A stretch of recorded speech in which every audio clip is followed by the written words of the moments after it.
CodeMiko has had a pretty rough couple of weeks. Last week, the popular VTuber was slapped with her 4th ban after her character model appeared on screen completely naked. And in the same 24 hours, her house was the scene of an alleged altercation between her and some TikTokers. We actually have a lot of questions about this, so let's dive in and see what we can figure out.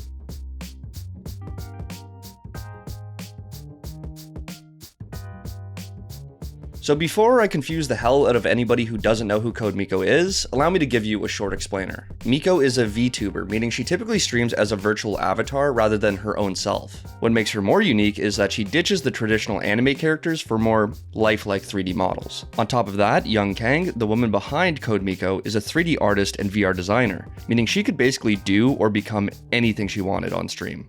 Anything. I have someone that you can meet, okay? Okay, let's see it. Oh no! Wait, what is that? I am a son. Using her pretty sophisticated mocap technology, Miko's been able to break out as one of the most innovative creators on Twitch. And the character Miko has become widely known for her interview streams. They become a staple on the channel and are responsible for some truly entertaining moments. Did anyone tell you that you're kind of intimidating? All the time. It's my bulging muscularity and just absolutely disgusting stature. I'm standing at a beautiful 5'6". Like going through doorways is oftentimes burdensome. It's just massive shoulders popping through. But you're only 5'6"? Did you say only? Did I hear that? It's cute. But as entertaining as her streams can be, they can also be a bit chaotic, and often push the boundaries of what's allowed on the platform. As a result, Miko gets banned. A lot. And for varying reasons. It's actually gotten to the point where during an interview with Dr. K, Twitch's resident psychiatrist, they discussed whether or not Miko has developed PTSD over the bans. That, just the little parts that you've mentioned, do make me think that it warrants getting an actual evaluation. I've never heard of something like this before. But there are treatments if you have real PTSD. Unfortunately, her stream on July 6 didn't really help her situation too much. Ironically titled, CodeMiko Might Get Banned Today, Miko told her chat they would be doing a homeless simulator, even making her backdrop a graffiti-covered back alley. So, already not the best start, but this is CodeMiko we're talking about, so she pushed the envelope even further with, well, let's call it a wardrobe change. Let's do the homeless simulator. But you can't be homeless if you look like this. So, what I'm gonna do is I'm gonna fix up my wardrobe a little bit. Okay, I think I need to be naked. Somewhat. This is the most perfect homeless simulator I've ever seen. We're ready, everyone. Ow! Oh God! Please don't do that. Please do not abuse a future homeless person. Okay? Yes, although fully blurred, Miko was naked. And for anyone who's interested, the rest of the stream carried out with some puking and use of an unknown white substance. But despite the title of her stream, Miko actually thought she was in the clear. She was obviously towing the line, but technically never showed any nudity. But what Miko thinks isn't really important. What matters is what Twitch TOS says about it. Well, if you're interested, I am glad, because they have an entire page dedicated to their policy on nudity and sexual content. So let's try to look at this objectively. Twitch has a lot of rules on this subject, which allows them to cast a large net when banning people. Technically speaking, Miko could fall under a lot of these exploitation and nudity rules. She was, after all, naked and role-playing as a homeless person, and even though CodeMiko is a digital character, Twitch says that avatars fall under the same stipulations for coverage. And Twitch says coverage of areas that require it must be fully opaque. Anything else would be against TOS. It's possible that Twitch doesn't see pixelation as satisfactory. In fact, they don't say anything in their TOS about pixelation, or blurring for that matter. What interests me is if black bars covering those areas would suffice.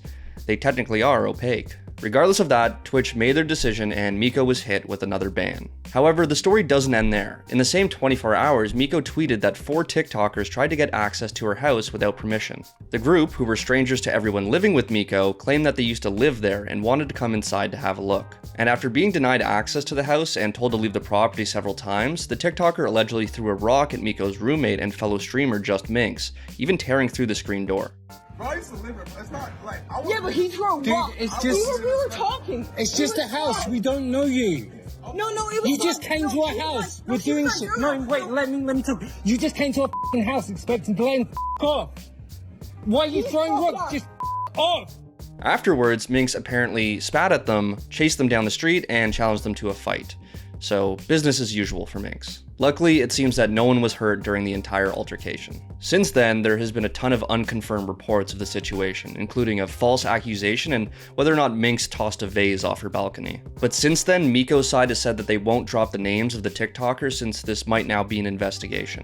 And if things couldn't get worse for Miko, she posted a photo of her at the hospital with a massive lump on her head. But keep in mind this was not from the altercation, and she gave varying answers to how this happened. All in all, it's a pretty shit week if you ask me, but this is Miko, so she's had a pretty good attitude about everything. As far as her ban goes, it was only a day, and she's since been back doing IRL streams. But that ban still raises a few questions about Twitch's TOS policy and how intentionally unclear it is. If we look back at Miko's second ban, it was for soliciting pornography, which of course she wasn't actually doing. No, during that stream, if you sent Miko $1, she would get a photo of the letter D sent to her phone. That's it. So what was essentially just a silly joke was equated to soliciting pornography. And we actually covered this situation when it happened, back when Miko was skyrocketing in popularity, but also seemingly getting banned constantly. Listen, Miko pushes the boundaries of what's allowed. No one's denying that. But if you were to scroll through Twitch right now, I'm sure you'd find a lot of things more against TOS than anything she's ever done. And when it comes to Twitch, and although it pains me to say this, they're allowed to have these rules. And if you were to look at any other company's TOS, it would probably be equally as vague. But at the same time, Twitch relies on every single content creator for them to survive. So I don't think it's a lot to ask for them to at least clarify their TOS. That, or at least provide consistent banning. Sure, getting banned for a day after streaming your avatar naked in a back alley is an insane sentence to say, but these bans are actually important to a lot of content creators. Eventually, a permaban can come your way and potentially end your career. Is that pop or cold brew? It's cold brew. I thought you went all American on me. Just have a nice diet Dr. Pepper in the morning. We'll do that shit in the States, man. I know, it's wild. I remember going on hockey tournaments and the American teams like being bright and early and just drinking Diet Pepsi.